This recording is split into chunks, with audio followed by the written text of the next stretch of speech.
It's time for Wordsmith Wednesday, as we get to take a trip to the outer limits with the control voice. There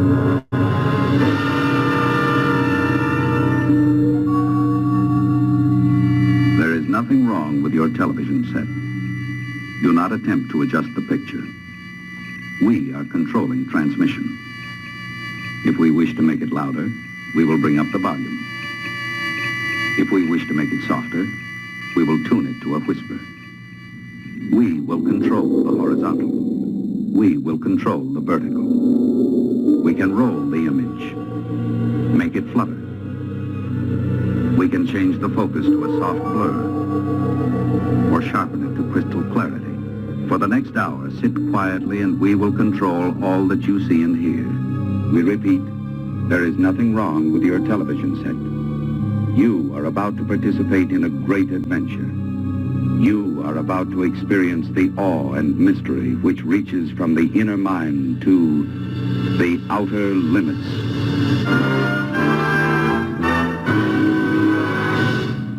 All right, the outer limits. What a great time, great shows, wonderful imaginations from so many of the writers there. Many of the writers, strictly script writers. Many of the writers were also prose writers. In fact, Brad Wright at the new Outer Limits started in stage playwriting. Good guy, Canadian dude. And Brad was great. I'll never forget the night that I left. It was pouring rain, and he had looked at one of the spec scripts that I had written up. And he goes, man, you can do this. And I was like, thanks, dude, thanks. And that was real cool. He's a good guy. Okay, let's talk fiction now. This is Wednesday, and on Liberty Conspiracy, we're devoting some time on Wednesdays and Fridays now when we go live. So if you're watching this on the former Star Trek Writing Fellow channel on YouTube or Rumble, join us over at the Liberty Conspiracy Live at 6 o'clock on Rumble and on my X, which is at Gard Goldsmith. Go to the Substack, the Gardner Goldsmith Substack. There'll be a lot more erupting over there when we talk about fiction, and we've got a lot to get out there, and I want to get your feedback too. We mentioned a while back that since this is June on the Range, we talked about a frontier story, a frontier writer, a man named Winston Churchill, not Winston S. Churchill. Amazing little trivia story about how both men communicated with each other because they kept receiving letters that should have been going to the other guy. And how Winston S. Churchill, the parliamentarian, the head of parliament, the prime minister, and maybe not the greatest guy in the world, actually put S into his name, his middle initial, because Winston Churchill was the elder. So that was very interesting stuff. And we've got a lot more. It's also going to be a month where we talk about Star Trek, which is going to be great. If you watch Michael K. Vaughan's channel, he is talking Star Trek. He just read recently a Deep Space Nine novel by Peter David, and I enjoyed him talking about that because Deep Space Nine was a great show, and I got to know Ira Bear, and he was really cool. We got to know each other because we started talking music. He just popped his head in when he heard me singing Anthrax by Gang of Four. And then we started talking. He invited me up to his office and stuff. So that was a lot of fun. But when we talk outer limits, there was a really good mix of writers there. And you typically get this sort of thing. And they've got these great skills and they apply them in so many ways. Richard Matheson, one of the great script writers for the speculative shows like Westerns, Twilight Zone, Outer Limits, things like that. He wrote one for our Outer Limits show when I was up in Vancouver. He and his daughter actually did it together. Robert Bloch, I mentioned Joe Stefano, the creator of The Outer Limits, was the scriptwriter for Psycho, based on Robert Bloch's novel. Really cool things that you learn, and I respect great writers so much.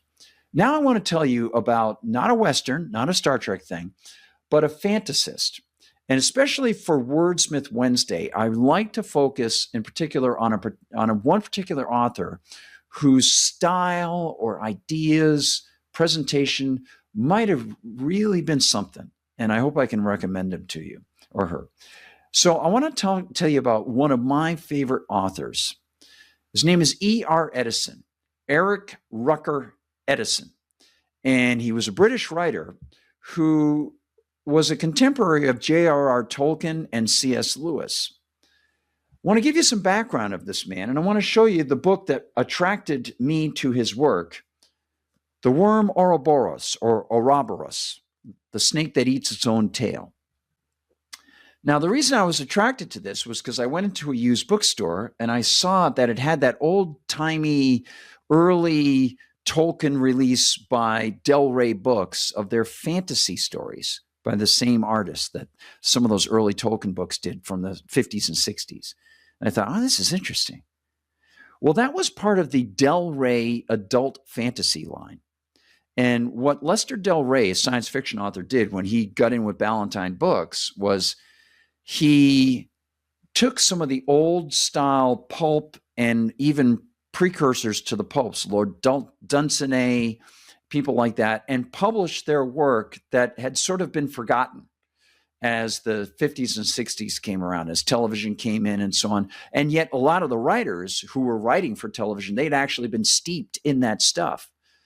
And some of it had sort of stuck around. Jules Verne was sort of on the edge of those people. M.R. James, some of those folks, their ghost stories, his stuff was still sticking around. H.G. Wells, of course, apart from his weird political stuff and his weird eugenics stuff, very famous science fiction writer.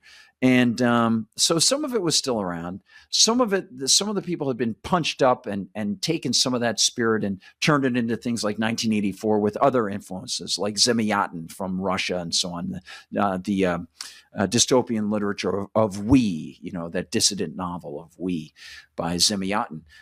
So there was a lot going on at that time as the pulps were publishing. Lovecraft stuff was going out there. Howard stuff was going out there, but they had been influenced by other people. And Tolkien and Lewis had been influenced greatly by a number of things, including Norse mythology, Greek mythology, Roman literature, and really good traditional British folk tales. That was one of the things that both Lewis and Tolkien really focused on, which was the commoners, the common people. You get the hobbits out of that. Well, ER Eddison was an expert in Viking mythology, one of the greatest of his era. And he actually worked in the public sector for a long time. So I want to give you some information. If you go over, of course, to one of my favorite websites, fantasticfiction.com. Again, it used to be .co.uk.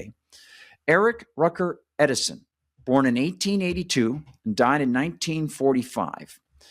And as they say at Fantastic Fiction, but you can't click on the read more thing and make it do anything on this. So I'm going to give you some information from a website actually devoted to him. Eric Rucker Eddison, ER Eddison, ranks alongside J.R.R. Tolkien and Lord Dunsany as one of the great British fantasy writers of the 20th century. And that is absolutely right. Now, let me tell you a quick story before I go too much further. I'll give you a little bit of biographical background of ER Eddison, how he worked, where he worked. I just want to let you know, Tolkien and Lewis ended up respecting this man and this book in particular, The War of Ouroboros, so much, they invited him to become a member of the Inklings. Pretty cool. He didn't teach at Oxford, but they invited him in because they were just so, who is this guy? And I'll tell you a very interesting story about ER Eddison and give you a sample of his stuff. And by the way, if you're just joining us on future former Star Trek writing fellow, I'm Gardner Goldsmith. Find my ex at Gard Goldsmith, the Gardner Goldsmith Substack as well, and Liberty Conspiracy for a whole different dimension on economics, philosophy, and breaking news. So there you go, with punk rock mixed in. And fiction stuff mixed in too. We usually read a short story every Friday live, so join us. So here's ER Eddison. This is the actual eredison.com website. They've got so much in here. And you notice they've got the Viking ship. This actually is the image on one of his translations of one of the great sagas from Viking lore. So here's a little bit of his background. Eric Rooker Eddison was born 24th of November, 1885 in Addo, Yorkshire, the eldest of two sons of Octavius Eddison, solicitor, lawyer. Cool. My brother would be happy with that, I guess. And his wife, Helen Louisa. And of course, she was from the Rucker family. Adel was then a village 5 miles north of Leeds. The Who would like that, perhaps. Surrounded by countryside and close to open moorland. So very interesting stuff there. Education, his early education was conducted at home by a series of tutors whom he shared with Arthur Ransome. You might know that name as well, the future author of Swallows and Amazons, the child of a neighboring family, Mr. Ransome. The two became lifelong friends and spent many hours in adventures and imaginative play, some of which included the germs of Edison's later fiction. Very true. They found some of his old notes when he was a kid. He came up with some of these names when he was like 13. Afterwards, sort of like if you're a fantasy role-playing game person, you might have done that. Afterwards, Edison attended Sunningdale Preparatory School in Berkshire before going to Eton, where he developed an interest in Icelandic. He went to Trinity College, Oxford, in 1901 to study classics and graduated with a second-class degree in 1905. The following year, he joined the Board of Trade, where he remained for the next 22 years in a variety of roles. During the First World War and immediately afterwards, 1915 to 1919, he was private secretary to successive presidents of the Board of Trade. In 1924, he was made a companion of the Order of St. Michael and St. George, fighting dragons, CMG, for his role as secretary to the Imperial Economic Conference held in London in 1923 to establish the rights of Dominion countries to determine their own foreign policies. So we're talking Australia, Canada. He was comptroller of the company's department at the Board of Trade 1924 to 28. And get this, in 1928, he moved to the Department of Overseas Trade as head of Empire Trades and Economic Division. He was created a companion of the Order of Bath the following year, I guess credited as one or turned into one, given that emblem. And it was an honor awarded to senior civil servants, and he was promoted to Deputy Comptroller General in 1930. And then he traveled to Canada for the British Economic Conference held in Ottawa in the summer of 32, which set out preferential tariffs for trade between countries between the British Empire. He took early retirement in 1938 in order to devote more time to his literary work. His literary career, now this is quite interesting, and a lot of people are unaware of this, so I'll just lay this out. But I would love to have talked to ER Eddison about tariffs. That would have been very interesting. So that's why I put that in there. So throughout his career in the civil service and during his retirement, Edison forged a career as a writer. His first novel, The Worm Ouroboros, published in 1922, was praised by critics for its self-assurance and its introduction of a fully imagined fantastical world. There were very few people who did that. Lord Dunsany did that. A few others did that, but very few created a completely different world. And then other people picked up on that. Tolkien, C.S. Lewis, of course, Edgar Rice Burroughs did a similar thing, and others many years later, John Morrison, and so on and so forth. And so the Worm Ouroboros was the first, and it was praised by some critics, but I'll tell you the quick story. Now, what's interesting is he had a trilogy come after that, which was the Zimiava trilogy. The books in that are Mistress of Mistresses, which was published in 1935. So you got Worm Ouroboros in 22, Mistress of Mistresses in 35, A Fish Dinner at Mimicin, 1941, start of World War II for those folks, and working in the third, actually before that, the third volume of the trilogy, The Mazentian Gate. He was working on that in 1945 when he died.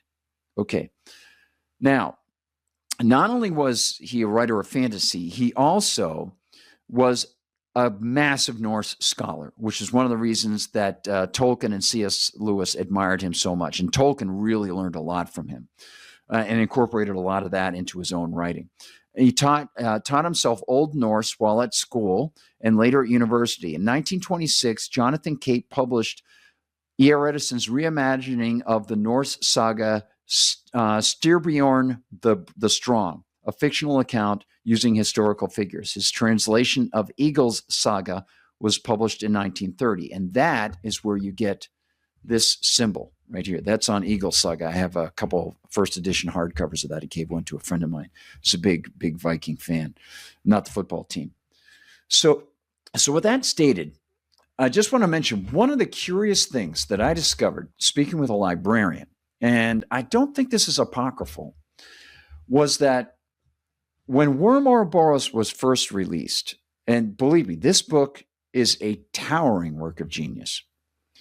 First, I want to tell you a couple things before I go into any of the introductions, any of the praise of it, or anything like that. I want to offer you some of my thoughts on this. What ER Eddison has successfully done in this book is not only create an astounding world of colors and characters and strong action and plots and intrigue and amazing things and magic and fantastical things to entertain, people of all ages, as they would say in Barnum and Bailey. But his language, his word choice, his ability to write is so beautiful and powerful. He writes in a sort of combination Jacobean, Shakespearean form that is all his own. Like, there isn't anything like this. It's not quite Jacobean. It's not quite Shakespearean or Elizabethan. It's a mixture. And it's done in a way that and I don't want to tip you off too much, but he comes from our world and goes into this other world. And there's a very slight change in the way that he's communicating with you and touching your mind in our world versus the way he does it in that other world. And it is really cool. It's like if you're reading Howard Pyle and The Merry Adventures of Robin Hood, we talked about how Howard Pyle actually speaks to you, the reader, like he's your father reading to you or your uncle reading to you or something. Not exactly like that. It's a little bit more distanced. It's not, your uncle or your father reading to you, but you get a sense of a story being told that it pulls you in different ways. It gives you a modern feel, and then it puts you into this medieval world feel. But it's beyond the medieval world. It's his diction is like nothing I've ever seen. And it's so dense that when you read The Worm Ouroboros, I think you probably will agree with me. You'll probably have the same experience. You have to take it in little chunks to really appreciate it. It's so rich. It's incredible. And I don't want to oversell it, but when you see it and you see the slabs of genius that he's put together in the descriptive passages, you just say, wow, I just enjoyed reading that. I haven't even gotten into the plot. That was incredible. It's really great. So let me tell you that the bit of trivia about this book that I heard from a librarian. I happen to have the book out at the Milford Library in Milford, New Hampshire. The librarian there said, "Oh, The Worm Ouroboros." I was like, "You know about this book?" He goes, "Oh yeah, that book's legendary." I was like, he goes, "Oh yeah, it's ER Eddison, man. You don't know about him?" I was like, "No, I don't know that much about him. I just picked it up at an Annie's bookstop. It was before I started work at Annie's bookstop." I was like, "I liked it because it's like the old Tolkien releases from Del Rey." He goes, "Oh yeah, yeah." He said, "So what happened was that book is genius." He said, and he talked about the Jacobean style of writing and things like that. He said, but when it first, so let me just tell you, the story opens in our world, in Britain, as a man and his wife are finishing their dinner on their small manor, little place. And he's going to go out to the little garden shed they have, little glass-in garden shed. And he's going to go hang out there. And she's talking to him and she's like, "Are you sure you want to do that? Right? Aren't you tired? You might want to go to bed." He says, "No, I think I want to go there." Now, they're implying that when you go there on a particular night in June, you can get transported someplace magically. And where you get transported is to the planet Mercury.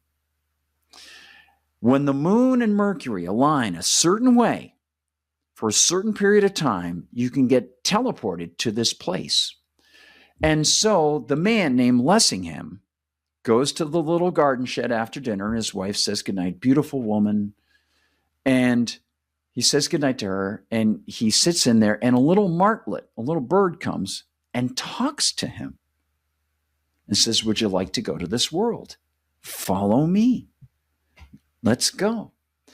So they get transported to Mercury. And what happens is, on Mercury, much like you see some of the planetary adventures of Edgar Rice Burroughs, or, you've got the Lord Dunsany building a different world, that sort of thing, on the borderland, that sort of stuff. And Tolkien, you had Middle Earth, although it's part of the world history, that sort of thing. You have C.S. Lewis, they go to Narnia through the wardrobe. Well, they're transported to Mercury, this planetary thing. And on Mercury, there are all these kingdoms. The planet is like Earth. And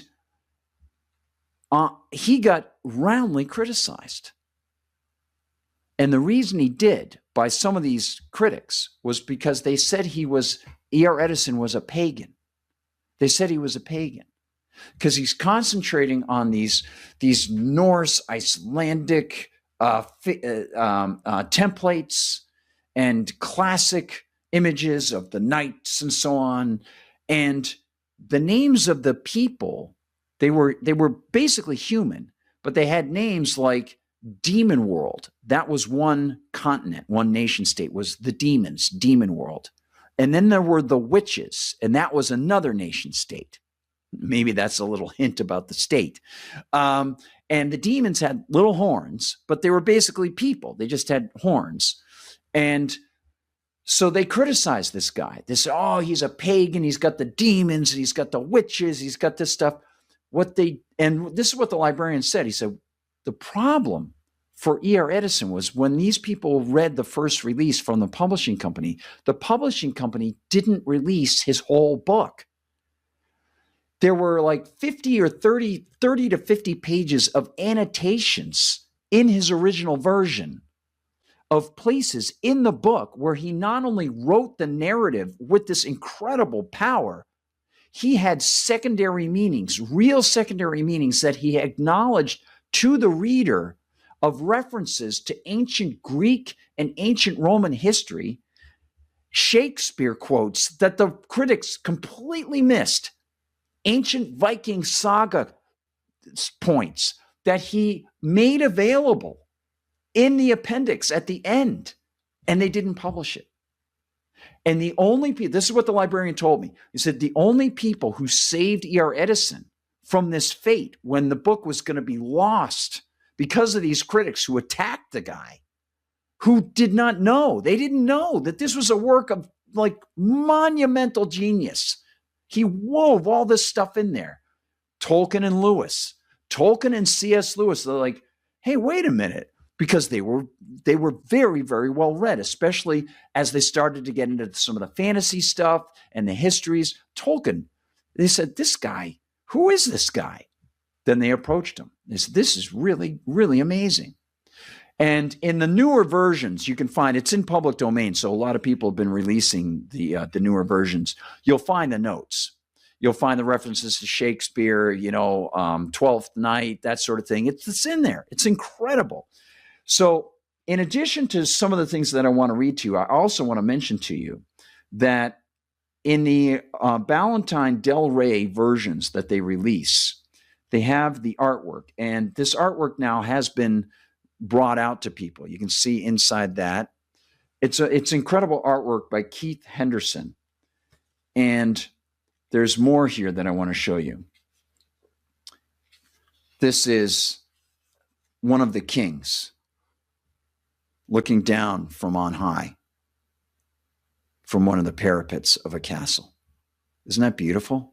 Look at that. Just incredible. He's got poetry. He's got songs based on, of course, Viking songs and lyrics and things like that, and great poems. But I want to offer you, first, I'll give you a little bit of what some of the contemporary critics actually have said now about him.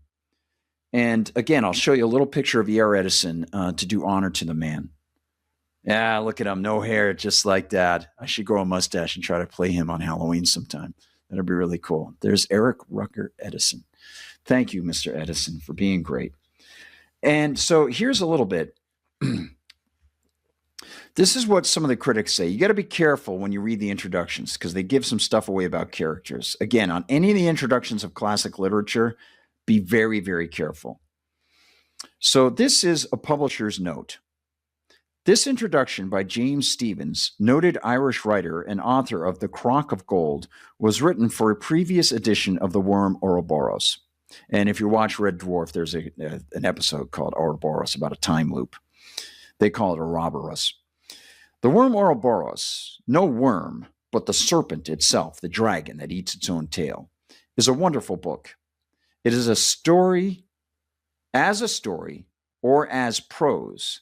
It is wonderful. And there being a cause for every effect, the reason for writing it should be as marvelous again.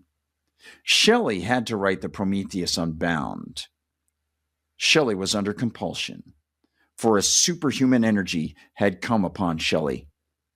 And so Shelley was forced to create a matter that would permit the imagination and think and speak like a god in the writing. It was so with Blake, who willed to appear as a work of those poets who willed to appear as a man, but existed like a mountain. Sorry for the misreading. It was so with Blake, who willed to appear as a man, but existed like a mountain. And at their best, the work of these poets is inhuman and sacred. So that he's playing it up a little bit. But it is wonderful. It's amazing stuff. Quotations can give some idea of the rhythm of his sentences, but it can give none of the massive sweep and intensity of Edison's narrative. Milton fell in love with the devil because the dramatic action lay with him. And in this book, Mr. Edison trounces his devils for being naughty. The word bad has not significance here. But he trounces the Wizard King and his kingdom with affection and somehow delight. What gorgeous monsters are so-and-so and so-and-so? I'm not going to tell you who. Here's a little bit of a quote.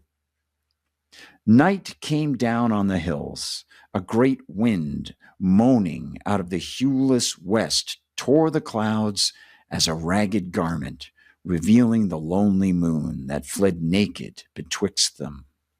Here's another one. Dawn came like a lily, saffron-hued, smirked with smoke-gray streaks that slanted from the north. And I picked this. I want to give you this. This is on page 10. Actually, I'm going to go back just a little bit.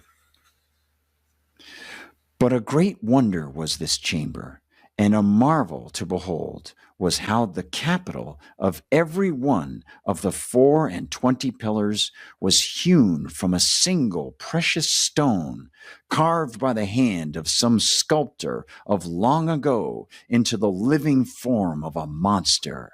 Here was a harpy with screaming mouth, so wondrously cut in ochre-tinted jade, it was a marvel to hear no scream from her.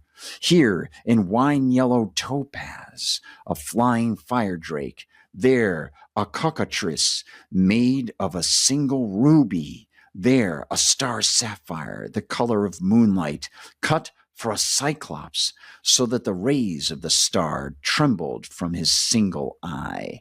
Salamanders, mermaids, chimeras, wild men of the woods, leviathans, all hewn from faultless gems, thrice the bulk of a big man's body, velvet dark sapphires, crystallite, beryl, amethyst, and the yellow zircon that is like transparent gold.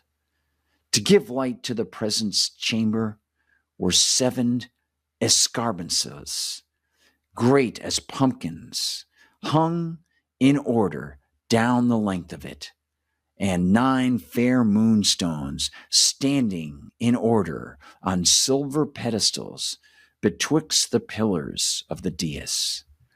These jewels, drinking in the sunshine by day, gave it forth during the hours of darkness in radiance of pink light and a soft effulgence as of moonbeams. And yet another marvel, the nether side of the canopy over the high seats was encrusted with lapis lazuli, and in that famed dome of heaven burned the 12 signs of the zodiac, every star a diamond that shone with its own light.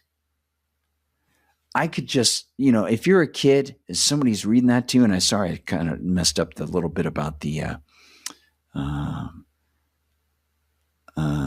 little, where was it? In that famed dome of heaven. Oh, I love it. Yeah. So I said, these jewels drinking in the sunshine by day gave it forth during the hours of darkness and a radiance. And yet another marvel, the nether side of the canopy.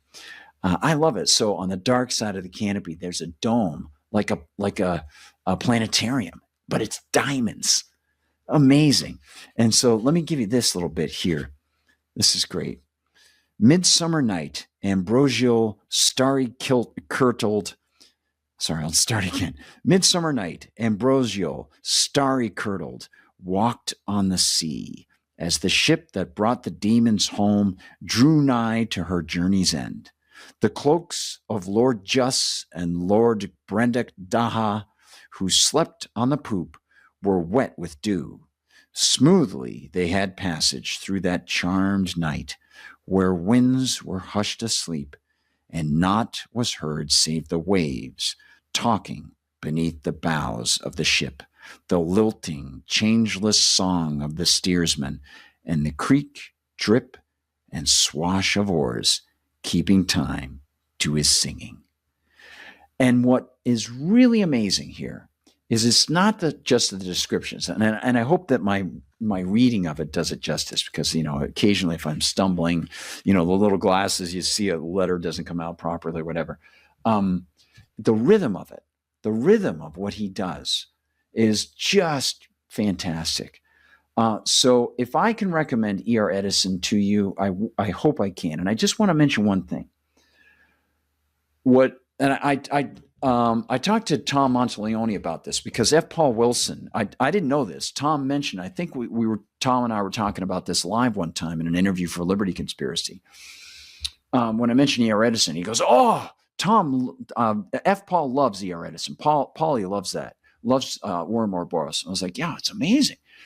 And there are a couple things that I want to mention about ER Eddison, besides him getting the recognition that he actually did deserve. And he was successful in his other careers and so on. But on that literary side, to be that devoted to something and then translate something from your imagination and care that much to make the rhythm that good and that wonderful for people to enjoy later. It's like making a dish that can be savored eternally by anybody who walks up to a table long after you're gone. And maybe somebody will enjoy it. Isn't that wonderful? It's like a song, it's a taste, it's something that somebody can love, can really enjoy, whether they know your name or not. And that's great, And it's so satisfying. And what I think is really interesting there is, I mentioned to Tom, I said, well, Tom, there's something quite interesting about this. And I'm going to give you, this is a bit of a spoiler. Okay, so watch out here. The little martlet that comes up to the character of Lessingham takes him to Mercury, and then you never see Lessingham again in the book. It's all the action of what's happening on Mercury. And it's like, people say, what happened there? Well, it was part of his larger plan. What you don't know is, and this is amazing, he plotted this out way in advance, and it's incredibly detailed and complex. The other books, like, Fish Dinner at The Mistress of Mistresses is the first of that other trilogy.